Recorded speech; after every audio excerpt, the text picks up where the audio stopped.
अपने केस को जीतने के लिए एडवोकेट को कैसे गवाहों की जरूरत होती है? तो जवाब है कि उसे पालतू गवाहों की जरूरत होती है।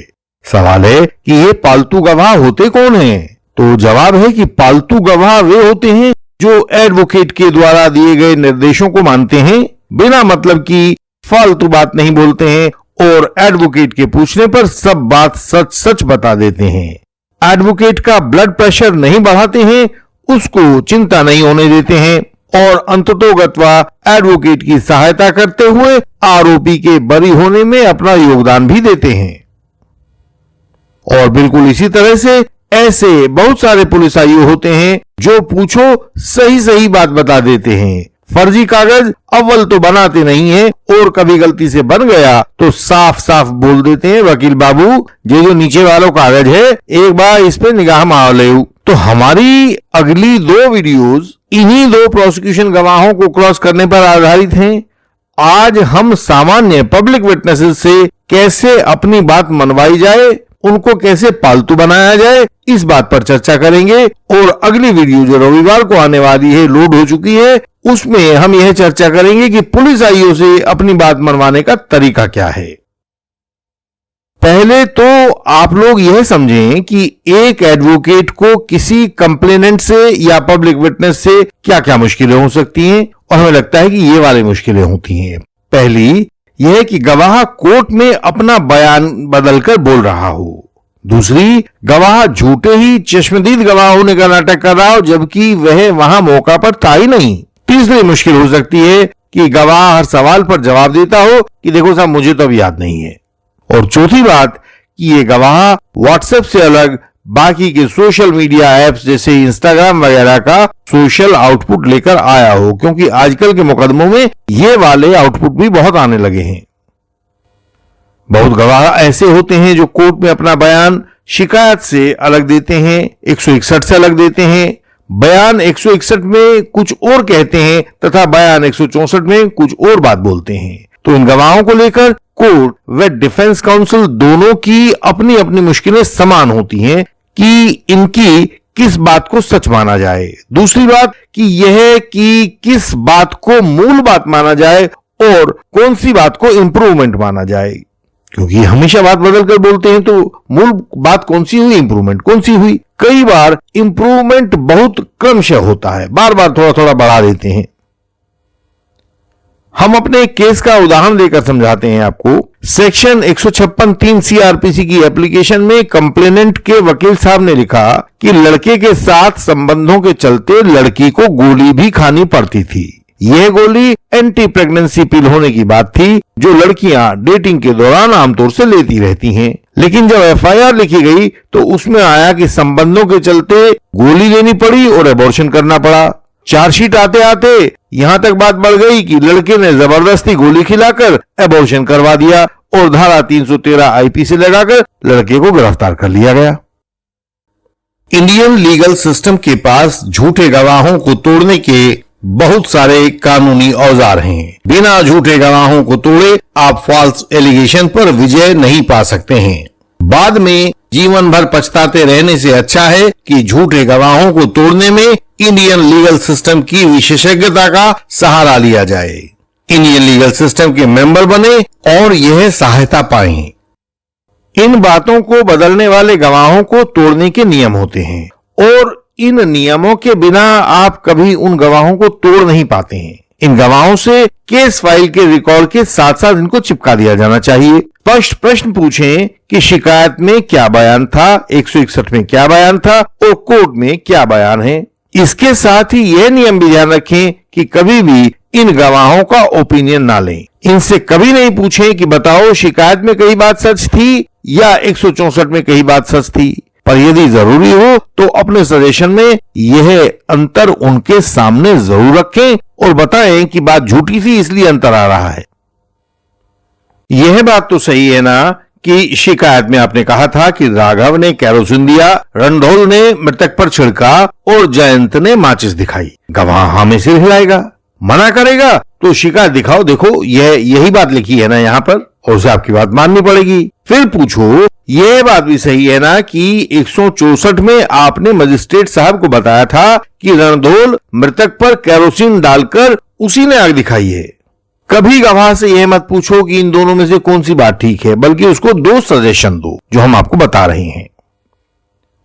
मेरा कहना है कि आप आरोप को हर बार बदलकर बता रहे हो, क्योंकि आप मूल बात को बढ़ा चढ़ाकर बता रहे हो, यानी कि आप इंप्रूवमेंट कर रहे हो। अगला सजेशन भी दे सकते हो कि मेरा कहना है आप मौका पर उपस्थित ही नहीं थे, इसलिए हर बार की बात में बदलाव कर रहे हो। इसमें एक और सजेशन भी संभव है, आपने घटना को कभी अपनी आंखों से देखा ही नहीं है, इसलिए आप आरोपियों की संख्या और उनके द्वारा किए जाने वाले कृत्यों को बदलकर बता रहे हो। तो इसमें जो भी आपके केस की जरूरत हो उसके मुताबिक आप अपना सजेशन दे सकते हैं। ऐसे ही और भी सजेशन निकल सकते हैं यहां पर। तो इस तरह से आप बदलते बयानों से उन गवाहों को भी काबू कर सकते हो जिन्होंने घटना को देखा नहीं है पर बयान दिया ऐसे है जैसे कि चश्मदीद गवाह हो। यूपी, बिहार में ऐसे बहुत सारे गवाह आपको मिलेंगे। इन गवाहों को आप हमेशा नक्शा मौका की डिटेल्स में उलझाएं। मौके पर कितने बिजली के बल्ब थे, दाहिनी तरफ वाला नुक्कड़ कितनी कदम दूर था, जब नरेश ने डंडा मोहन के हाथ पर मारा तो राम अवध कहां खड़ा हुआ था। हाथरस में एक खड़ंजा बनाया जा रहा था कि झगड़ा हुआ, एक पक्ष ने दूसरे पर चाकू से प्रहार किया तो क्रॉस में हमें शक हुआ कि यह गवाह तो मौका पर मौजूद ही नहीं था। हमने पूछा, नैनसिंह किसने खड़ंजे की ईंट उठाकर शिकायतकर्ता को मारी थी? तो वह बोला कि गोपाल ने भी मारी थी और पवन ने भी मारी थी, जबकि यह प्रोसिक्यूशन स्टोरी का हिस्सा नहीं था। तो हमने पूछा कि शिकायतकर्ता ने तो ये बात बताई नहीं। तो गोपाल बोला कि वो तो मौका पर था ही नहीं, तो बताएगा कैसे? तो इससे प्रोसिक्यूशन स्टोरी सारी की सारी पलट गई। और ऐसा अनेक बार होता है। ऐसे भी बहुत गवाह मिलते हैं जो एक ही जवाब देते हैं कि ये बात तो मुझे अब याद नहीं है सर, बहुत दिन हो गए हैं। तो उनका इलाज है कि उनको 145 एविडेंस एक्ट में क्रॉस करो। पहले वह हिस्सा पढ़कर सुना दो और फिर क्रॉस का सवाल पूछो। लाठी मारने का आरोप है, सवाल पूछो कि लाठी मारते समय मोहन दाएं से आया था कि बाएं से आया था? जवाब होगा कि अब दिशा तो याद नहीं। तो फिर पूछ लो, भाई गवाह क्या केस फाइल देखकर मेमोरी रिफ्रेश करना चाहते हो? तो वह मना करेगा तो आप उसको सजेशन दो। मेरा कहना है कि तुम्हें किराए के गवाह हो, इसीलिए तुम्हें घटना का याद है लेकिन घटना से 1 सेकंड पहले का याद नहीं है। और सजेशन दो। मेरा कहना है कि तुमने घटना कभी अपनी आंखों से देखी नहीं है, इसीलिए आपको रटवाई गई बात तो याद है लेकिन वास्तविक बात का पता नहीं है, बता नहीं पा रहे हो। और भी सजेशन हो सकता है। मेरा कहना है कि आप एक किराए के गवाह हो, इसीलिए आपको गवाह का मौके पर कृत्य याद है लेकिन मौके पर आना याद नहीं है। तो इस तरह के सजेशंस गवाह को नष्ट कर देंगे।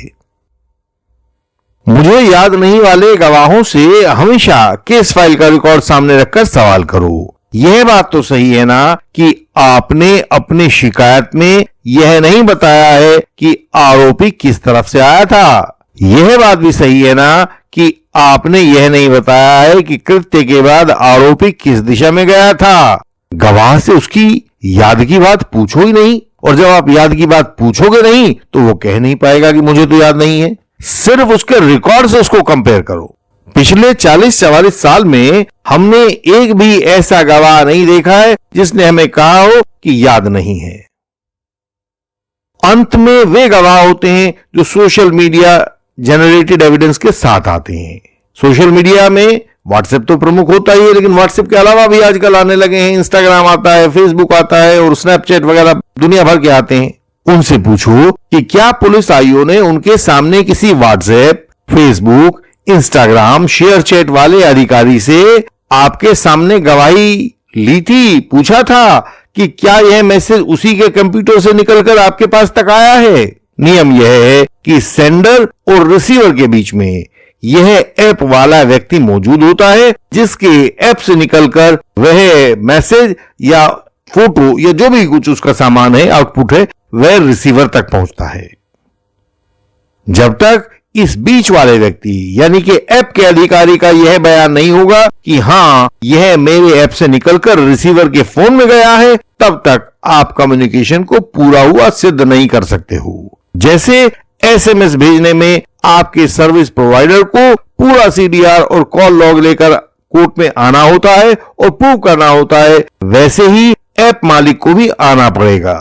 इसलिए गवाह से ऐप मालिक के बयान की बात जरूर पूछी जाए, लेकिन इतनी सावधानी जरूर करनी होगी कि यह बात अभी अधूरी है। यह बात पूरी तभी होगी कि बाद में यही सवाल आपको पुलिस आईओ से भी पूछकर तस्दीक करनी होगी कि किसी ऐप मालिक का बयान लिया था या नहीं लिया था।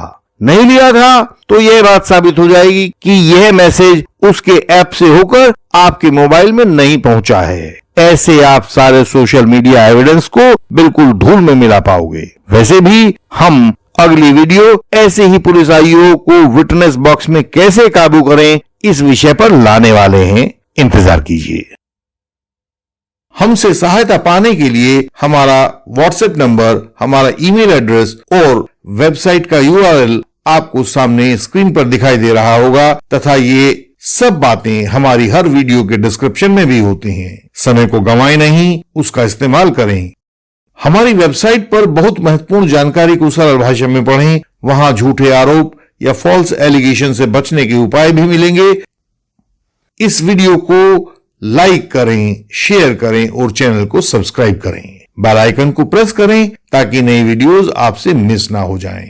हम आपसे अगले वीडियोस में फिर मिलेंगे। तब तक के लिए प्रणाम।